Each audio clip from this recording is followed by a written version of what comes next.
sebetulnya semua eh, peraturan perundang-undangan atau misalnya segala keputusan hukum itu harus senantiasa sejalan dengan Undang-Undang Dasar 45.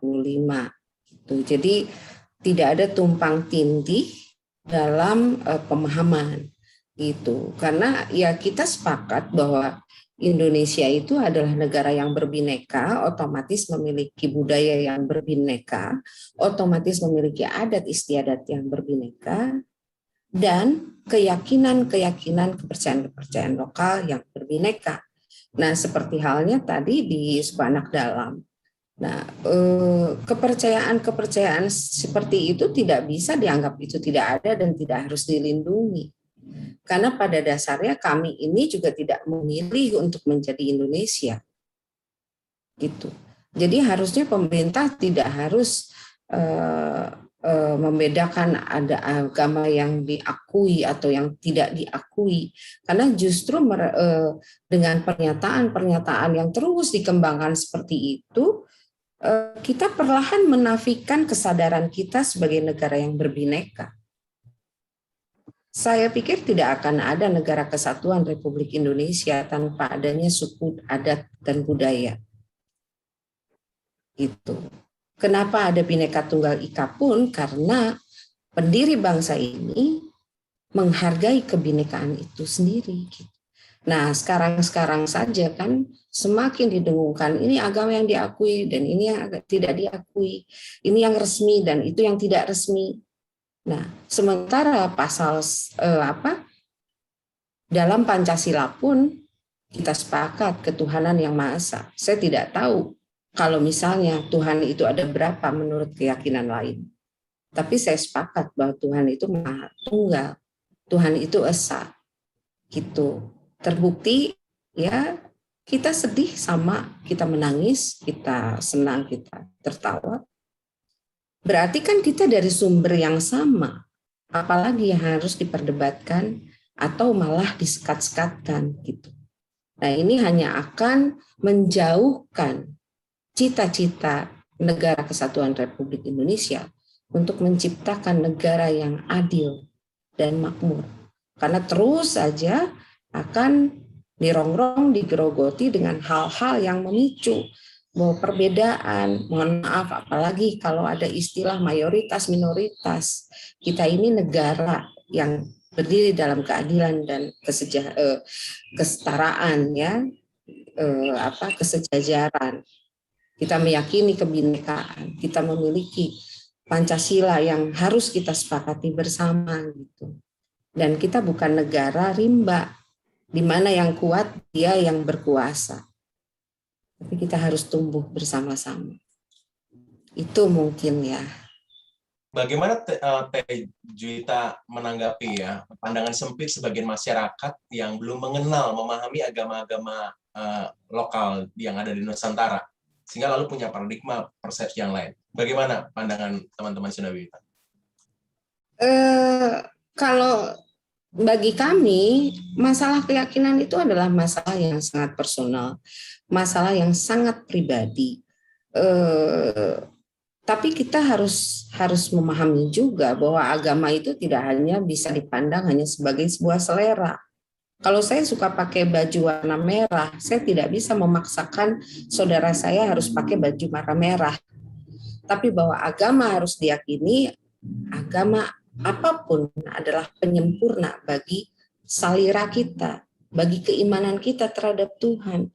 Sekarang itu agama kan hanya dianggap sebagai sebuah selera. Siapa yang tidak sama dengan kita, dia mungkin tidak sebaik kita gitu. Jadi kalau menurut saya dalam Sunda Wiwitan sendiri sebetulnya tidak ada visi misi penyebaran, tapi lebih kepada kesadaran atau penyadaran terhadap diri sendiri, seperti hal yang tadi saya sampaikan. Saya menjadi perempuan, saya menjadi ini, menjadi itu kehendak Tuhan, dan saya harus mempertahankan itu dalam kehidupan saya, gitu. Termasuk ya menjaga bangsa ini, Saya rasa masyarakat adat adalah benteng terakhir pertahanan eksistensi Negara Kesatuan Republik Indonesia. Tanpa ada masyarakat adat dengan keragamannya, dengan ke latar belakang yang berbeda, masyarakat adat itu tidak pernah ada misalnya orang Sunda menghina Jawa atau orang Sunda menghina Batak, begitu juga sebaliknya. Karena kita merasa bahwa kita saudara. Menjadi Batak bukan keinginan kita, menjadi Sunda bukan keinginan kita, tapi bahwa kita adalah bukti daripada kebesaran Sang Maha Pencipta yang harus kita saling menghargai gitu.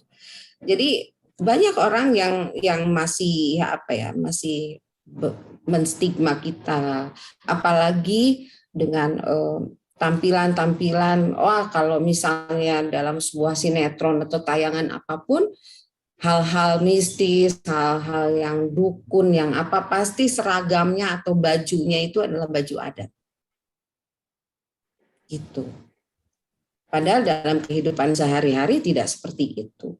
Bagaimana orang memakai kebaya ditampilkan dalam sebuah drama sinetron itu tukang jamu atau ronggeng atau perempuan yang ningrat, yang pelit, yang judes atau yang bisa dicolek-colek atau apa. Jadi selalu itu tradisi itu betul-betul dikikis oleh kita sendiri untuk meracuni dari generasi ke generasi gitu. Ini yang sebetulnya tantangan buat kita sekarang. Apa yang terjadi dengan situasi kondisi bangsa kita sekarang? Orang semakin tidak menyadari bahwa begitu indahnya menjadi Indonesia yang beragam. Dan keberagaman itu menjadi tantangan dan pemicu daripada pertikaian. Ini kan luar biasa gitu. Seperti halnya yang anak-anak saya alami ketika ada seorang guru yang menghinakan keyakinan kami. Dia sampai ingin menurunkan Garuda Pancasila di kelasnya, bukan karena menghina. Tapi guru yang bicara di depan kelasnya itu tidak bisa menjunjung tinggi falsafah negara kita dan tidak bisa berkomitmen dengan kebinekaan. Gitu. Jadi mungkin dialog-dialog seperti ini juga saya sangat mengucapkan terima kasih karena mungkin kalau tidak ada kepedulian dari saudara-saudara kami di sini, kami tidak bisa menyampaikan apapun. Cuma cara kami adalah bagaimana memperkenalkan diri kami adalah dengan melalui bagaimana kami berkarya, bagaimana kami berbuat, bagaimana kami bersikap untuk bangsa ini. Itu saja. Soal orang yang menganggap ini dan itu mungkin karena mereka belum tahu kami. Dan kami tidak ada visi misi penyebaran. Kalau untuk agama-agama lokal saya yakin tidak ada visi misi penyebaran. Tetapi lahir dari sebuah kesadaran. Itu saja.